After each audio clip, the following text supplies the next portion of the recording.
ও যুবক ভাইরা, ইমাম হুসাইন রাদিয়াল্লাহু তাআলা আনহু এমন একজন মানুষ ছিলেন, যুক্তিতে জান্নাত লাভ করে ফেলতেন, হাদিস শুনে জান্নাত লাভ করে ফেলতেন। হযরত ইমাম হুসাইন রাদিয়াল্লাহু তাআলা আনহু, আমি একটি ঘটনা বলতেছি যুবকদের উদ্দেশ্যে, আপনারা গভীর মনোযোগ দিয়ে শুনবেন। যুবকরাই হচ্ছে আগামী দিনের ভবিষ্যৎ। এই যুবকদের উদ্দেশ্যে আমি বলতেছি, ইমাম হুসাইন রাদিয়াল্লাহু তাআলা আনহু একদিন মাঠের মধ্যে খেলা করতেছেন। এই ওয়াজটা কিন্তু সবাই জানে। ইমাম হুসাইন রাদিয়াল্লাহু তাআলা আনহু মাঠের মধ্যে খেলা করতেছেন। হঠাৎ করে ওমর রাদিয়াল্লাহু তাআলা আনহুর ছেলে আব্দুল্লাহ ওই মাঠের মধ্যে দুজন খেলা করতেছেন, কি যেন নিয়ে ঝগড়া লেগে গেল। ইমাম হুসাইন ডাক দিয়ে বললেন, তুমি যে আমার সাথে লেগেছো, তুমি যে আমার উপর অত্যাচার করতেছো, এই জন্য তোমাকে আমি বললাম তুমি গোলামের বেটা গোলাম। ইমাম হুসাইন রাদিয়াল্লাহু তাআলা আনহু ওই কথা বলার সাথে সাথে আব্দুল্লাহ রাগান্বিত হয়ে গেলেন আর বললেন, ওই ইমাম হুসাইন, তোমার বিচার আমি সাধারণ কোনো জায়গায় দেব না, তোমার বিচার এমন এক জায়গায় দিব, খলিফাতুল মুসলিমিন হযরত ওমরের কাছে। ওমর তোমার বিচার করবে, তোমার বিচার আর কেউ করতে পারবে না। কারণ হলো তুমি ইমাম হুসাইন হইলা নবীজির নাতি, নবীজির কলিজার টুকরা। আমি আমার বাবা খলিফাতুল মুসলিমিন ওমরের কাছে গিয়ে আমি বিচার দিব। খলিফাতুল মুসলিমিন ওমরের কাছে গিয়ে বললেন, বাবারে, ও আব্বাজান, মাঠের মধ্যে গিয়েছিলাম খেলা করার জন্য, কিন্তু গো বাবা, আলী রাদিয়াল্লাহু তাআলা আনহুর ছেলে জান্নাতের সরদার ইমাম হুসাইন আমাকে গালি দিয়েছেন, আমি নাকি গোলামের বেটা গোলাম। আমাকে গালি দিয়েছেন আমি গোলামের বেটা গোলাম। খলিফাতুল মুসলিমিন ওমর ডাক দিয়ে বললেন, বাবারে, তোমাকে যদি গোলামের বেটা গোলাম বলে গালি দে, তাহলে ইমাম হুসাইনের বিচার মসজিদে নববীর মধ্যে হবে। মসজিদে নববীর মধ্যে বিচার হবে ইমাম হুসাইনের। আলী রাদিয়াল্লাহু তাআলা আনহুর কাছে গিয়ে বললেন, ও আলী, ও আমার ভাই হযরতে আলী, তোমার ছেলে ইমাম হুসাইন আমার ইমাম হুসাইন আমার আব্দুল্লাহকে গালি দিয়েছে গোলামের বেটা গোলাম। ও আলী, তোমার ছেলে ইমাম হুসাইনের বিচার তুমি করো। আমি যদি ওমর ইমাম হুসাইনের বিচার করি, তাহলে তুমি বলবা যে আমি তোমার ইমাম হুসাইনের কষ্ট বেশি দিয়ে দিয়েছি, এই জন্য তুমি বিচার করবা। আলী রাদিয়াল্লাহু তাআলা আনহু বলতেছেন, না, আমি বিচার করব না। আমি আলী যদি আমার ছেলের বিচার করি, তাহলে সারা পৃথিবীর মানুষ বলবে আলী রাদিয়াল্লাহু তাআলা আনহু বিচারের মধ্যে ছাড় দিয়েছে ইমাম হুসাইনকে। ইমাম হুসাইন রাদিয়াল্লাহু তাআলা আনহু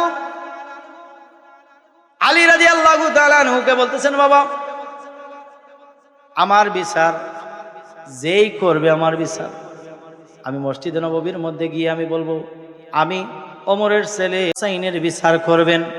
সমস্ত মুসল্লি হাউ মাউ হাউ মাউ হাউ মাউ করে কাঁদতেছেন আর বলতেছেন, আহারে, জান্নাতের সরদার ইমাম হুসাইনের বিচার খলিফাতুল মুসলিমিন ওমর করবে। যদি ইমাম হুসাইন ওমরের কাছ থেকে কোনো কষ্ট পায়, তাহলে আমার নবী বেজার হয়ে যাবে। আমার নবী যদি বেজার হয়ে যায়, তাহলে হযরত ওমরের জন্য জান্নাত হারাম হয়ে যাবে। ও মদিনার মানুষেরা, ওমরকে থামাও, ওমরকে থামাও, ওমরকে থামাও। খলিফাতুল মুসলিমিন ওমর বিচার করবেন। মসজিদে নববীর মধ্যে জুমার নামাজ শেষ হয়ে গেল, দাঁড়িয়ে গেলেন, ও আলী, তোমার ছেলের বিচার কি তুমি করবা নাকি আমি করব? আলী ডাক দিয়ে বললেন, ভাই ওমর, তুমি করবা ইমাম হুসাইনের বিচার। ইমাম হুসাইনকে ডাক দিয়ে আনা হলো আর বলল, ও ইমাম হুসাইন, তুমি কি আমার ছেলে আব্দুল্লাহকে গালি দিয়েছো গোলামের বেটা গোলাম? বলে, আহা, আমি গালি দিয়েছি। আপনার ছেলে হলো গোলামের বেটা গোলাম। বলে, কিসের জন্য গালি দিয়েছ? বলে আমি এই জন্য গালি দিয়েছি, সারাটা জীবন দেখলাম আমার নানা জানের জুতা মোবারক, আমার নানা জানের বেগ মোবারক, আমার নানা জানের চাদর মোবারক, আমার নানা জানের কম্বল মোবারক আপনি অমর সারাটা জীবন আপনার কাঁধের মধ্যে আপনি রাখলেন, তাহলে তো আমার নানা জানের গোলাম আপনি, আর আপনার গোলাম হলো আপনার ছেলে আব্দুল্লাহ। এই জন্য আমি গালি দিয়েছি, গোলামের বেটা গোলাম বলে। খলিফাতুল মুসলিমিন ওমর ডাক দিয়ে বললেন, না না, এইটা আমি মানতে পারি না। সাদা কাগজের মধ্যে তুমি লিখে দাও, ওই সাদা কাগজের মধ্যে তুমি লিখে দাও যে আমি ওমর হলাম তোমার নানা জানের গোলাম, আর আমার ছেলে হলো আমার গোলাম। ও ইমাম হুসাইন, ওই সাদা কাগজের মধ্যে তুমি যদি লিখে দিতে পারো তাহলে তোমাকে ছাড় দেওয়া হবে। ইমাম হুসাইন ডাক দিয়ে বলেন, হ্যাঁ আমি লিখে দিতে পারবো। ইমাম হুসাইন সাদা কাগজের মধ্যে লিখে দিলেন যে আব্দুল্লাহ হলো আমার নানা জানের গোলামের বেটা গোলাম। পৃথিবীর সকল মানুষদেরকে জানিয়ে দিলেন। খলিফাতুল মুসলিমিন ওমর মসজিদে নববীর মধ্যে বললেন, ও নবীর সাহাবীরা তোমরা শোনো, শোনো রে, মসজিদে নববীর সকল মুসল্লিরা তোমরা শোনো রে, আজকে আমি ইমাম হুসাইনের কাছ থেকে আমি সার্টিফিকেট নিয়েছি যে আমি হলাম আমার নবীজির গোলাম, আর আমার আব্দুল্লাহ হলো আমার গোলাম, গোলামের বেটা গোলাম। আমি ওমর যখন মারা যাব, আমি মারা যাওয়ার পরে ওই সাদা কাগজের টুকরাটা আমার কাফনের ভিতরে তোমরা ঢুকাইয়া দিবা, আর আমি যখন কবরের মধ্যে চলে যাব, মুনকার নাকির নাকি যখন আমাকে প্রশ্ন করবে, ওই সময় আমি উত্তর দিব যে দুনিয়ার জমিন থেকে আমি আমার কোনো কিছু নিয়ে আসি না, কিন্তু যেই সরদার রাস্তা দেখাইয়া দিবে, যেই সরদারের সিগনেচারের মাধ্যমে জান্নাতের দরজা খুলবে, ওই সরদার হযরতে ইমাম হুসাইন আমাকে সার্টিফিকেট দিয়েছে যে আমি হলাম আমার নবীজির গোলাম। এই নাও তোমাদের কাছে আমি দিয়ে দিলাম সার্টিফিকেটটা। ওই সময় জান্নাতের দরজাটা ইমাম হুসাইন রাদিয়াল্লাহু তাআলা আনহুর সিটির মাধ্যমে খুলে দিবে। তোমাদেরকে আমি বলে দিলাম ওই সিটির টুকরাটা তোমরা আমার কাফনের ভিতরে ঢুকাইয়া দিও। কেমন সাহাবীরা ছিলেন, যুবক। এই কারণে যুবকদেরকে মায়া মহব্বত করতে হবে। নবীর জামাতা হযরতে আলী রাদিয়াল্লাহু তাআলা আনহু এমন একজন মানুষ ছিলেন, যেই আলী রাদিয়াল্লাহু তাআলা আনহুর ঘরের মধ্যে কোনো খাবার ছিল না, টাকা পয়সা কোনো কিছু ছিল না। হঠাৎ করে একদিন হযরতে ইমাম হুসাইন রাদিয়াল্লাহু তাআলা আনহু, ইমাম হাসান রাদিয়াল্লাহু তাআলা আনহু ঘরের মধ্যে কাঁদতেছেন, কাঁদতে কাঁদতে বেহুশ হয়ে গেলেন। জান্নাতের রমণীদের সরদার হযরতে ফাতেমা রাদিয়াল্লাহু তাআলা আনহু বললেন, ও আমার স্বামী, আমার হাসান আর হুসাইন আজকে দিন চলে গেছে, কোনো খাবার তাদের পেটের মধ্যে নাই। ও আমার স্বামী, আমার ঘরের মধ্যে একটি চাদর আছে, ওই চাদরটা বাজারের মধ্যে নিয়ে যাও, বাজারের মধ্যে নিয়ে বিক্রি করবা। ওই বিক্রির যে টাকাগুলা পাইবা, যে দেরহামগুলা পাইবা, ওই দেরহাম দিয়ে আমার হাসান আর হুসাইনের জন্য খাবার আনবা। আল্লাহু আকবার। হযরত আলী রাদিয়াল্লাহু তাআলা আনহু ওই চাদরটা নিয়ে বাজারের মধ্যে গেলেন। বাজারে যাওয়ার পর ওই বাজারে যখন যাইতেছেন, ওই চাদরটা বিক্রি করলেন 600 দেরহাম, কয় দেরহাম? 600 দেরহাম। ওই দেরহাম পাওয়ার পরে রাস্তা দিয়ে হাঁটতেছেন, হঠাৎ করে দেখা যায় একজন বৃদ্ধ মানুষ, গরিব মানুষ রাস্তার পাশে দাঁড়িয়ে আছে আর কাঁদতেছে। আলী রাদিয়াল্লাহু তাআলা আনহু ডাক দিয়ে বললেন, বাবা রে, কিসের জন্য তুমি কান্না করো? বলে, ও আলী, আমার ঘরের মধ্যে কোনো খাবার নাই, ঘরের মধ্যে কোনো টাকা নাই, পয়সা নাই। আলী রে, আমার ঘরের মধ্যে কোনো খাবার নাই, আমারে যদি কোনো মানুষ কিছু টাকা দিত তাহলে ওই টাকাগুলা দিয়ে আমার ঘরের মধ্যে খাবার নিতাম। আলী রাদিয়াল্লাহু তাআলা আনহু সাথে সাথে ওই 600 দিরহাম দিয়ে দিলেন, ওই বৃদ্ধ লোকটাকে দিয়ে দিলেন। বললেন, বাবা, ওই যে টাকাগুলা তুমি নিয়ে যাও। লোকটা বলল, আলী, তোমার ঘরের মধ্যেও তো খাবার নাই, তুমি কিসের জন্য এই 600 দিরহাম আমাকে দিয়ে দিলা? আলী রাদিয়াল্লাহু তাআলা আনহু ডাক দিয়ে বলেন, বাবা রে, আমার ঘরের মধ্যে খাবার নাই, কিন্তু আমার নবীর আদর্শ হলো আমার পাড়া প্রতিবেশীকে আগে খাবার দেওয়া। ও বাবা, ওই টাকাগুলা তুমি নিয়ে যাও। আলী রাদিয়াল্লাহু তাআলা আনহু রাস্তা দিয়ে হাঁটতেছেন। হাঁটতে হাঁটতে অনেক দূর যাওয়ার পর একজন যুবক এসে বলতেছে, ও আলী, আমার যে হাতের মধ্যে যে রশিটা আছে, যে উটটা আছে, ওই উটটা আমি বিক্রি করতে চাই। আলী রাদিয়াল্লাহু তাআলা আনহু বললেন, বাবারে, বাইরে, ওই যে উটটা তুমি আমাকে দিবা, আমার কাছে বিক্রি করবা, আমার কাছে তো কোনো টাকা নাই, পয়সা নাই, কি দিয়ে আমি তোমার এই উটটা ক্রয় করব? যুবকটা ডাক দিয়ে বললেন, আলী, আমি তোমাকে উটটা দিয়ে দিলাম, ওই উটটা বাজারের মধ্যে বিক্রি করবা, আর বিক্রি করার পরে যেই টাকাটা তুমি পাইবা, ওই টাকা থেকে আমার যে ঋণটা আছে, ঋণটা তুমি মেরে দিবা। আলী রাদিয়াল্লাহু তাআলা আনহু ওই উটটা হাতের মধ্যে নিলেন, নিয়ে বাজারের মধ্যে চলে গেলেন। বাজারে যাওয়ার পরে ওই উটটা বিক্রি করলেন 660 দিরহাম। কয় দিরহাম? 660 দিরহাম বিক্রি করলেন। টাকাগুলা নিয়ে রাস্তা দিয়ে আবার হাঁটতেছেন। ওই লোকটাকে খুঁজ করতে করতে ওই লোকটাকে বাহির করলেন। ও ভাই, তোমার ওই উটটা আমি বিক্রি করলাম 660 দিরহাম। ওই দিরহাম গুলা 600 দিরহাম তোমাকে আমি দিয়ে দিতেছি। কারণ হলো 600 দিরহাম হলো তোমার উটের দাম, আর বাকি যে 60 দিরহাম আছে, ওই দিরহামটা হলো আমার। যুবকটা ডাক দিয়ে বলল, বাইরে, ঠিক আছে, ওই টাকাটা নিয়ে তোমার বাড়ির মধ্যে চলে যাও। বাড়ির উদ্দেশ্যে রওনা দিলেন। ঘরের মধ্যে গিয়ে দিলেন, দেখলেন রাহমাতাল লিল আলামিন নবীজি ঘরের মধ্যে বসে বসে মুস্কি মুস্কি হাসতেছি। আলী রাদিয়াল্লাহু তাআলা আনহুকে ডাক দিয়ে বললেন, ও আলী, তোমার কাছে একটি উট বিক্রি করা হয়েছিল, ওই মানুষটাকে কি তুমি চিনেছ? আলী রাদিয়াল্লাহু তাআলা আনহু বললেন, ইয়া রাসূলুল্লাহ, নবী গো, ওই মানুষটাকে আমি চিনি নাই। ইয়া রাসূলুল্লাহ, সর্বপ্রথম একজন মানুষকে আমি রাস্তার মধ্যে দেখলাম, ওই মানুষটার ঘরের মধ্যে কোনো খাবার নাই, ওই মানুষটার ঘরের মধ্যে তার বাচ্চাগুলা না খেয়ে আছে। ওই লোকটাকে আমি 600 দিরহাম আমি দিয়ে দিলাম। ইয়া রাসূলুল্লাহ, তারপরে আমি উটটা ক্রয় করে নিলাম। ওই উটটা বিক্রি করে আবার তার টাকাটাও আমি দিয়ে দিলাম। নবীজি ডাক দিয়ে বলেন, আলী, যেই লোকটা প্রথম তোমার কাছ থেকে 600 দিরহাম নিয়েছিল, আমার আল্লাহ রাব্বুল আলামিন জান্নাত থেকে আল্লাহর শ্রেষ্ঠ ফেরেশতা জিবরাইলকে পাঠিয়ে দিয়েছিল। জিবরাইল, তাড়াতাড়ি যাও, আমার আলীর কাছে গিয়ে বলবা ওই টাকাগুলা দেওয়ার জন্য। আর যখন আমার আলী ওই টাকাগুলা তোমাকে দিয়ে দিবে, আমি আল্লাহ রাব্বুল আলামিন জান্নাত থেকে তার খাবারটা পাঠাইয়া দিমু। আল্লাহু আকবার বলো। আল্লাহুম্মা সাল্লি আলা সাইয়্যিদিনা বিয়ানা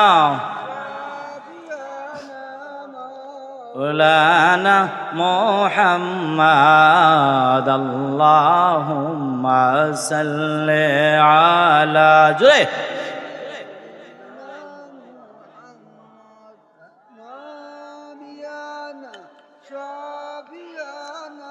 مولانا আহারে পাশানের হৃদয় নবীকে তুই চিনলি না। আহারে পাশানের হৃদয় নবীকে তুই চিনলি না। হায়রে তোমায় ছেড়ে দয়াল নবী জান্নাতেতে যাবে না। আল্লাহুম্মা সাল্লি আলা জুরে মাদনা বিয়ানা মাওলানা আল্লাহুম্মা সাল্লি আলা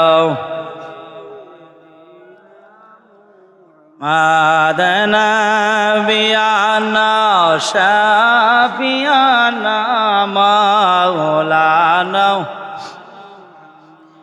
সম্মানিত হাজিরিন, বলতেছিলাম হতে আলী রাদিয়াল্লাহু তাআলা আনহু বললেন, ইয়া রাসূলুল্লাহ, আমি সর্বপ্রথম যেই মানুষটাকে দেখলাম ওই মানুষটাকে আমি 600 দিরহাম দিয়ে দিলাম। ইয়া রাসূলুল্লাহ, তারপরে একজন মানুষ আসলো, এসে বলতেছে যে তার উটটা বিক্রি করবে। তারপরে তার উটটা আমি ক্রয় করে নিলাম, এরপরে তার ঋণটাও আমি মেরে দিলাম। নবীজি বললেন, আলী, ওই মানুষটা সাধারণ কোনো মানুষ না, ওই মানুষটা হচ্ছেন হযরতে আল্লাহর শ্রেষ্ঠ ফেরেশতা হযরতে জিবরাইল। সুবহানাল্লাহ। ও আলী, তারপরে যেই লোকটা তোমাকে উটটা দিল, ওই উটটা সাধারণ কোনো মানুষ তোমাকে দেয় নাই। ওই মানুষটা হচ্ছে ওই মানুষটা হচ্ছে আল্লাহর ফেরেশতা হযরতে ইসরাফিল। ও আলী, তোমাকে আল্লাহ রাব্বুল আলামিন পরীক্ষা করার জন্য এই কাজগুলা তোমাকে করিয়েছেন। আলী রাদিয়াল্লাহু তাআলা আনহু হাউ মাউ করে কেঁদে দিলেন আর বললেন, ইয়া রাসূলুল্লাহ, নবী গো, ইয়া হাবিবাল্লাহ, আমি কি কোনো বিয়াদবি করেছি গো নবীজি? আমি কি কোনো অসম্মান করেছি গো নবীজি? যদি আমার কোনো আচরণে, আমার কোনো কথায় যদি তারা আঘাত পেয়ে থাকে, কাল কিয়ামতের ময়দানে আমার আল্লাহর কাছে গিয়ে আমি কি জবাব দেব? ইয়া রাসূলুল্লাহ, ইয়া হাবিবাল্লাহ, নবী গো, কি জবাব আমি দিব গো নবীজি? নবীজি ডাক দিয়ে বললেন, আলী রে, ও আলী, আল্লাহ রাব্বুল আলামিন তোমার এই দান সদকা দেওয়ার কারণে, ওই মানুষটাকে সাহায্য করার কারণে মহান আল্লাহ রাব্বুল আলামিন তোমাকে মায়া করেছেন। আর আল্লাহ রাব্বুল আলামিন জিবরাইলের মাধ্যমে এই খবরটা আমার কাছে পাঠিয়ে দিয়েছেন। আল্লাহু আকবার। আলী রাদিয়াল্লাহু তাআলা আনহু বললেন, ইয়া রাসূলুল্লাহ, এখন আমি খুশি হয়ে গেলাম। ও যুবক ভাইরা রে, নামাজ পড়তে হবে। নামাজ ছাড়া তোমার তাকওয়া আসবে না, নামাজ ছাড়া পরহেজগারি আসবে না, নামাজ ছাড়া আমল সঠিক হবে না। নামাজ ছাড়া যদি তুমি কোনো আন্দোলনেও যাও, ওই আন্দোলনের মধ্যে তুমি সফল হইবা না। আর যদি তুমি নামাজ পড়ো, আল্লাহ রাব্বুল আলামিনের কাছে যা চাইবা, আমার মহান আল্লাহ রাব্বুল আলামিন তোমাকে তাই দিবে। ওমর রাদিয়াল্লাহু তাআলা আনহু আর আলী রাদিয়াল্লাহু তাআলা আনহু, তারাও তো তোমার মতো আমার মতো যুবক ছিল। তারাও তো দেশ পরিচালনা করেছে, তারাও তো রাষ্ট্র পরিচালনা করেছে, তারাও তো এলাকা পরিচালনা করেছে। কিন্তু আমরা যুবক হয়েছি, আমরা নামাজে যাই না, ঠিক কিনা? নামাজ পড়া লাগবে কিনা? নামাজ পড়া লাগবে কিনা? নামাজ পড়া লাগবে। মসজিদের মধ্যে সবার আগে যুবকরাই থাকতে হবে। যুবকরা যদি মসজিদে যায় আর মসজিদের নেতৃত্ব যুবকরাই যদি দেয়, আগামীর দেশ হয়ে যাবে, আগামীর দেশ হয়ে যাবে ইনসাফের দেশ, ঠিক কিনা বলুন? রাস্তার মধ্যে আমি চিল্লাইলাম, আমাদের দেশ হবে বাংলাদেশ, আমাদের দেশ সোনার দেশ, কিন্তু রূপা দিয়েও দেশটারে আমরা গড়াইতে পারলাম না, সুরে বাটফারে ভরা, ঠিক কিনা? আজকে যদি একটি আপনি চাকরি নিতে যান, সরকারি চাকরি বা বেসরকারি চাকরি আপনি নিতে যান, সবার আগে ওইটা দেওয়া লাগে, ঠিক কিনা? ঘুষ দেওয়া লাগে। হ্যাঁ, ঘুষ ছাড়া কোনো চাকরি নাই। এই জন্য ইনসাফের দেশ হতে হলে আগে নামাজ পড়া লাগবে। আপনার যদি তাকওয়া অর্জন করতে হয়, আপনি নামাজ পড়া লাগবে। নামাজ ছাড়া আপনি তাকওয়াবান হতে পারবেন না। নবীর আওলাদ ছোট্ট শিশু মানুষ হযরত জাফর সাদিক রাদিয়াল্লাহু তাআলা আনহু নাম কি শুনেছেন? হযরত জাফর সাদিক রাদিয়াল্লাহু তাআলা আনহু, ছোট মানুষ, তিনি প্রতিদিন রাস্তায় বসে বসে কাঁদতেন। কাঁদতে কাঁদতে রাস্তার বালিগুলা ভিজে যাইত। হঠাৎ করে রাস্তা দিয়ে একজন নবীর সাহাবী হাঁটতেছেন আর বলতেছেন, ও জাফর সাদিক, তুমি কিসের জন্য রাস্তার মধ্যে বসে বসে তুমি কাঁদো? তার কারণটা কি? নবীর আওলাদ জাফর সাদিক ডাক দিয়ে বললেন, ও নবীর সাহাবী, আমি জাফর সাদিক প্রতিদিন ছোট মানুষ রাস্তার পাশে বসে বসে আমি কাঁদি। আমার এই কাঁদার কারণটা যদি তুমি জানতে চাও, তোমার কাছে বললে আমার লাভ হবে কি? নবীর সাহাবী বললেন, জাফর সাদিক, ও জাফর সাদিক, তোমার এই কষ্টের কথা যদি আমার কাছে বলো, আমি যতটুকু পারি তোমাকে সাহায্য সহযোগিতা করব। নবীর আওলাদ জাফর সাদিক রাদিয়াল্লাহু তাআলা আনহু ডাক দিয়ে বললেন, নবীর সাহাবী, ও নবীর সাহাবী, আমি প্রতিদিন রাস্তায় বসে বসে কাঁদি। তার কারণটা হচ্ছে রে, আমি যে কবরের মধ্যে যাব, আমি কবরে কি নিয়ে যাব? কবরের মধ্যে আমাকে কি নিয়ে যাইতে হবে? আজ পর্যন্ত আমি তা অর্জন করতে পারলাম না। কবরের সামান আমি জোগাড় করতে পারলাম না। আমি তো ছোট মানুষ, আমার বয়স কম। এই কম বয়সে আমি কি অর্জন করলাম? আমি নবীর ভালোবাসা অর্জন করতে পারলাম না, আল্লাহর ভালোবাসা অর্জন করতে পারলাম না, সঠিকভাবে নামাজ পড়তে পারলাম না, রোজা রাখতে আমি পারলাম না, আমি মানুষের সাথে ভালো ব্যবহার করতেও পারলাম না। আমি জাফর সাদিক যদি কবরের মধ্যে যাই, ওই কবরের মধ্যে আমাকে প্রশ্ন করা হবে, মান রাব্বুকা ওমান দীনুকা ওমান হাজার রাজুলু। আমাকে বলা হবে আমার দিনের কথা, আমাকে বলা হবে আমার নবীর কথা, আমাকে বলা হবে নামাজের কথা, রোজার কথা। কিন্তু আমি জাফর সাদিকের বয়স কম, আমি তো কোনো কিছু অর্জন করতে পারলাম না। আমি নবীর হাদিসের মধ্যে শুনেছি, জাহান্নামের আগুনের মধ্যে সবচাইতে ছোট দারু দিয়ে আগুন ধরানো হবে, লাকড়ি দিয়ে আগুন ধরানো হবে।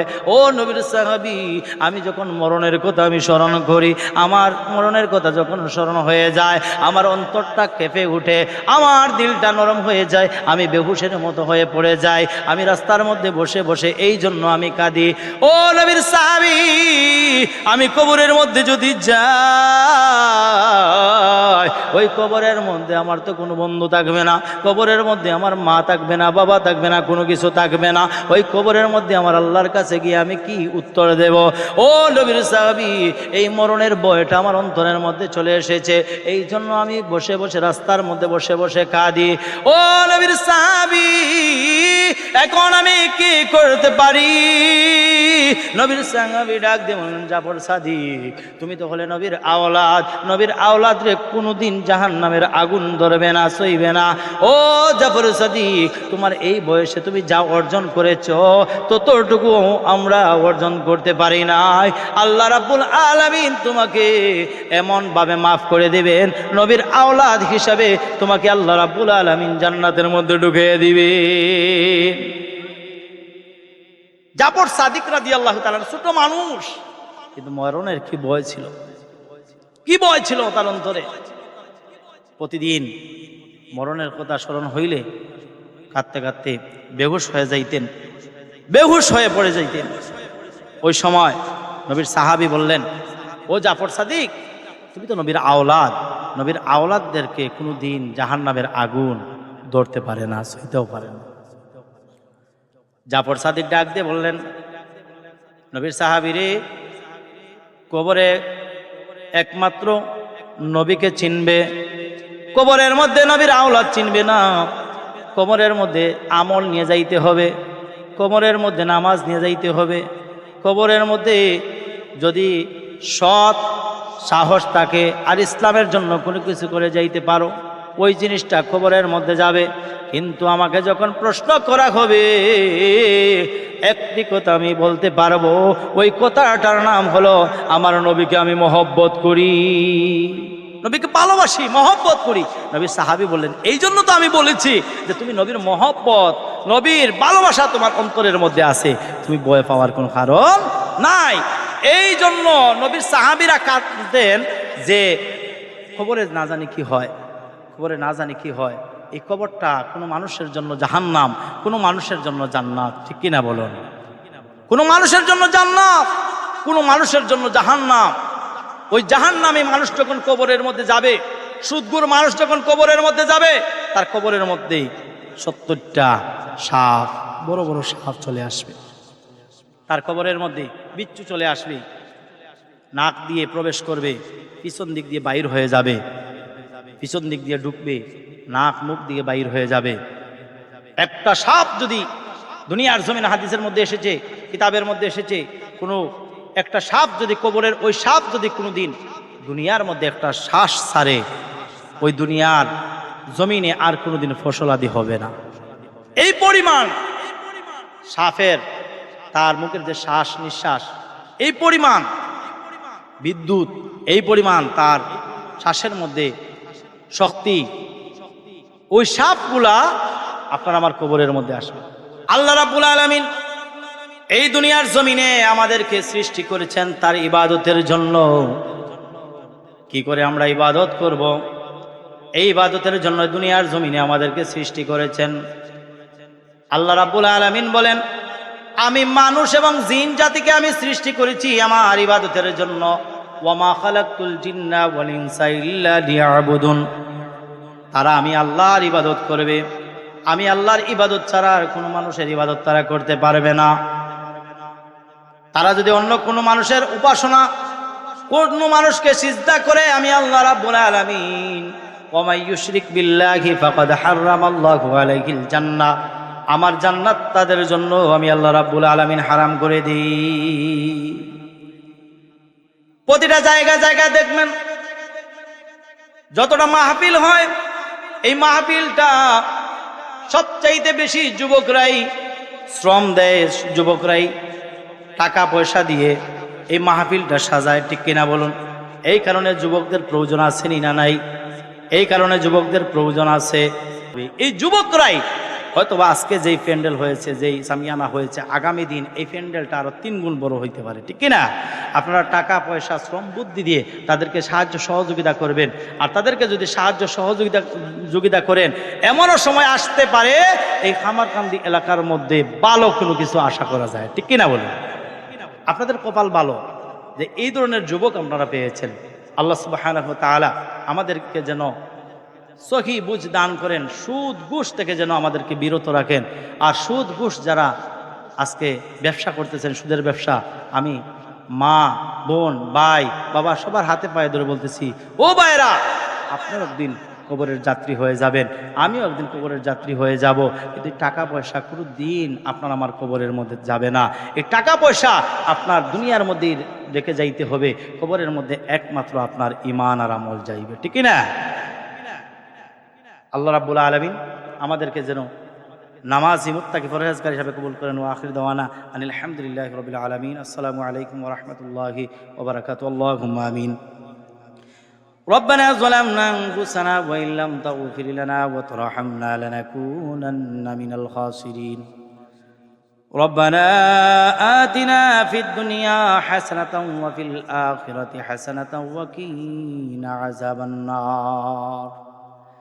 আপনাতে বান্দা তুমি বানাইলা, কেমন করে জাহান্নামে ফেলিবা, কেমন করে জাহান্নামে ফেলিবা। তুমি যদি মাফ না করো তোমার বান্দারে, বলো তোমার বান্দা যাবে কার কাছে?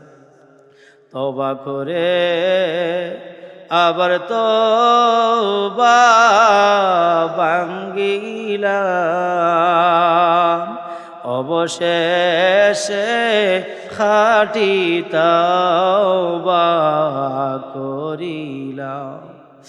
আল্লাহুম্মা বারিক লানা في رجب وشعبان وبلغنا إلى شهر رمضان আয় আল্লাহ তাআলা রব্বুল আলামিন মাওলা এই মাহফিলের আল্লাহ আমার যত মুরব্বিয়ান বাবারা যুবক ভাইয়েরা আয় আল্লাহ পর্দার আড়ালের মা ও বোনেরা টাকা পয়সা শ্রম বুদ্ধি দিয়ে যত রকমের সাহায্য সহযোগিতা করেছেন গো আল্লাহ আয় আল্লাহ তাআলা তাদের সাহায্য সহযোগিতারে তুমি কবুল ও মঞ্জুর করে নাও আয় আল্লাহ তাআলা প্রথম থেকে এই পর্যন্ত রব্বুল আলামিন যত আলোচনা হয়েছে আল্লাহ এই আলোচনার মধ্যে যদি কোনো ভুল বিয়াদবি হয়ে থাকে গো মওলা আল্লাহ নিজ গুণে তোমার রহমান রাহিম নামের উসিলা তুমি মাফ করে দিও এরা দিয়া লক্ষ কোটি গুণ বাড়াইয়া আমাদের জানের জান প্রাণের প্রাণ হায়াতুন নবী জিন্দা নবীজির রওজা মুবারকে কবুল ও মঞ্জুর করে নাও আয় আল্লাহ আমার ডানে এবং বামে আল্লাহ দুইজন মুরব্বী বাবার বয়সী বসা আয় আল্লাহ তাদের হায়াত রে তুমি বাড়াইয়া দাও আয় আল্লাহ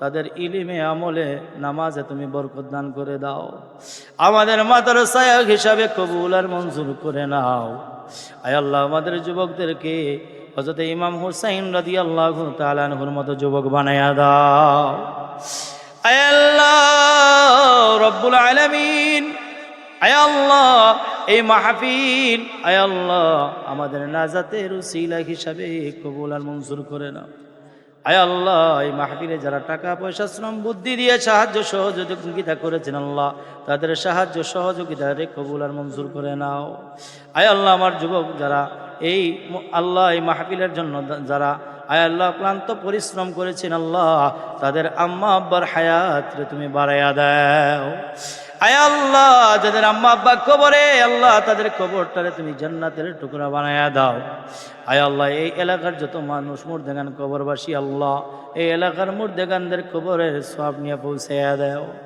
আমাদের মাতার তাজ আমাদের পীর ও মুর্শিদ শামসুল উলামা আল্লামা সাহেব কিবলা ফুলতলি রহমাতুল্লাহি আলাইহি রুহের ওয়া মুবারকের মধ্যে হাদিয়া হিসাবে কবুল আর মঞ্জুর করে নাও আয় আল্লাহ সাহাবজাদাদের আল্লাহ হায়াত রে তুমি বাড়াইয়া দাও সাল্লাল্লাহু তাআলা আলা খাইরি খালকি মুহাম্মাদিন ওয়া আলা আলিহি ওয়া আসহাবিহি আজমাইন আমিন আমিন বিরহমাতিকা ইয়া আরহামার রাহিম আসসালামু আলাইকুম ওয়া রাহমাতুল্লাহ